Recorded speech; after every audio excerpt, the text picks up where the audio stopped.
Assalamualaikum warahmatullahi wabarakatuh. Hello everyone, bertemu kembali lagi dengan saya Gilang Zuhara Putri pada materi Asking and Giving Opinion.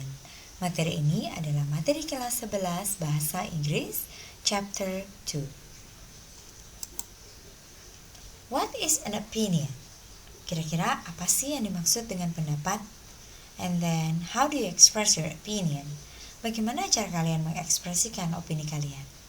In this chapter, we are going to learn how to provide and ask for opinions and thoughts accurately.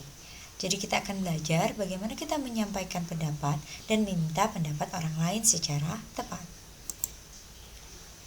Di contoh dialog berikut, di sini saya sampaikan, read the following dialogues with one of your family member. Jadi kita memang perlu meminta bantuan salah seorang anggota keluarga, apakah itu bapak, ibu, adik, kakak, sepupu, pokoknya keluarga yang tinggal bersama kita pada saat ini untuk berlatih melakukan percakapan bahasa Inggris. Saat ini situasi kita belajar dari rumah atau school from home, sehingga kita perlu saling bantu-membantu. Rama and Sofia. Dialogue 1. Hi Sofia, you are sitting here all alone. Why don't you stay with those girls? Sofia menjawab, Hi Rama, in my opinion, it doesn't make any sense if we sit together, but we are busy with our cell phones. So I'm sitting here memorizing vocabulary, then playing with my phone. It's much beneficial. You are right. Several people believe that a smartphone may keep people awake. That's the reason I don't open my phone before the class starts. I prefer chatting with friends to playing with my phones. Well, so do I. I'd like to find out that I'm here not only to study, but also to develop my social relationship. I want to have lots of friends by joining this course. By the way, why don't you ask them to stop playing with their phones? Sorry, that's none of my business. I shouldn't bother them.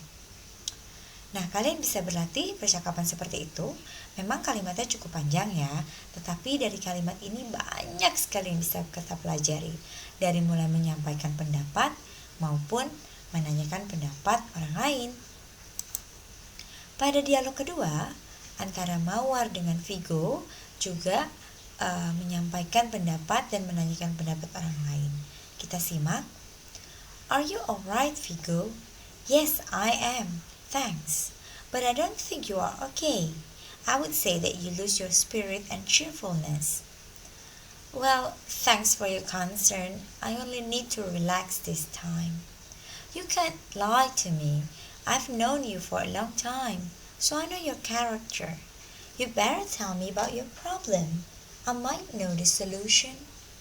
Mawar, don't push me. I'm fine. Sorry. I don't want you to be sad. I'm fine. Well, what if we play a guessing game? In my experience, it can boost our energy. If it's only two of us, it's not exciting. Okay, I'll leave you alone. Bye.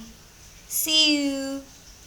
Ya, kita bisa lihat bahwa atau kita bisa dengarkan tadi bagaimana Mawar menanyakan kabar Vigo dan bagaimana Vigo merespon.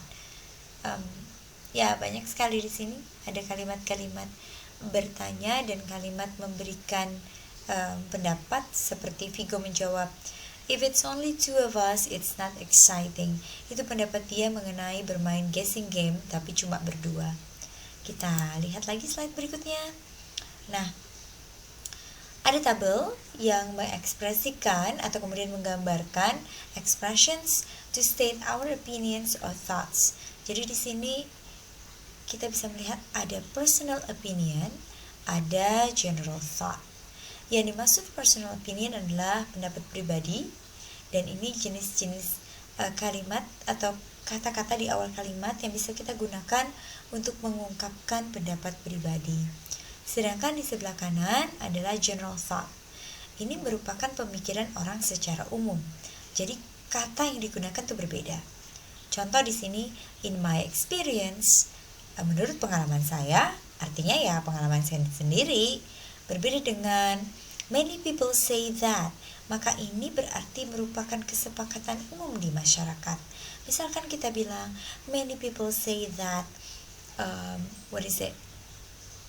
the situation now is uncomfortable. Jadi banyak orang mengatakan bahwa situasi saat ini tidak nyaman, ya karena sedang pandemi. Sedangkan kalau kita mengatakan in my opinion, maka itu hanya menggambarkan pendapat kita secara perseorangan atau secara pribadi. Ada banyak contoh di sini, dari mulai I think, I would say that, speaking for myself, I want to point out that, I believe that, what I mean is, dan I suppose. Untuk general thought juga tidak hanya kata many people say that, boleh kita gunakan it is thought that, it is consider that, kalau memang mau ditambahkan that, it is generally accepted that. Kemudian most people do not agree. Ini kalau kita menyampaikan persetujuan atau ketidaksetujuan terhadap sesuatu. Dan terakhir, several people believe. Beberapa orang percaya.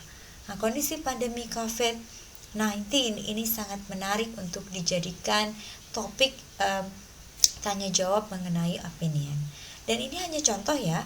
Jadi bukan berarti yang ada di dalam tabel ini merupakan hal mutlak. Tapi bisa saja, sangat bisa ada other expressions yang bisa kita gunakan untuk mengungkapkan personal opinion maupun mengungkapkan general thought. Kita lanjut ke slide berikutnya. How to ask and give opinion atau how to provide and ask opinion.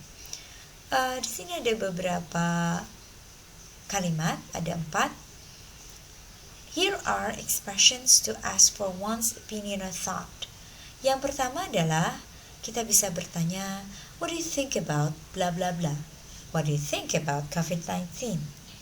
Lalu kalimat kedua, what's your opinion about? Kalau kita mau bertanya tentang social media misalkan, what is your opinion about TikTok? Bisa seperti itu.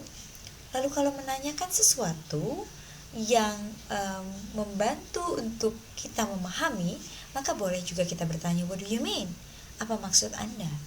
Dan yang keempat, salah satu ekspresinya bisa kita tanya, what would you say about that? Kira-kira kamu akan mengatakan apa? Lalu berikutnya adalah the expressions to respond a person's opinion or thought. Kan ketika kita menjawab atau kita merespon terhadap pendapat seseorang, maka bisa jadi kita setuju, bisa jadi kita tidak setuju, bisa jadi kita sepakat, bisa jadi juga kita tidak sepakat. Bisa kita lihat bagian awal atau bagian sebelah kiri. Of course, exactly, you are right. Yes, I agree. I think so. That's a good point. Itu sebuah poin yang sangat bagus. Lalu, I don't think so either. Menurut saya enggak. Sedangkan ini yang sebelah kanan adalah beberapa contoh disagreeing. I don't agree with you. That's not entirely true. On the contrary, I'm sorry to disagree with you, but dan seterusnya. I think, sekali lagi, COVID-19 itu menarik untuk dijadikan topik asking and giving opinion. Karena ada orang yang percaya teori konspirasi mengenai biological warfare, penggunaan virus ini dibuat oleh manusia dan seterusnya. Tetapi juga banyak dari kita yang memahami bahwa dunia memang sudah berubah. Ada virus-virus baru yang muncul dan itu membahayakan umat manusia seluruhnya. Oke, lalu ada mental verbs atau kata-kata kerja yang bisa kita gunakan untuk mengekspresikan opinion. Di sini ada kata feel, like, love, hate, realize, mind, know, hope, wish. Lalu kemudian ada kata understand.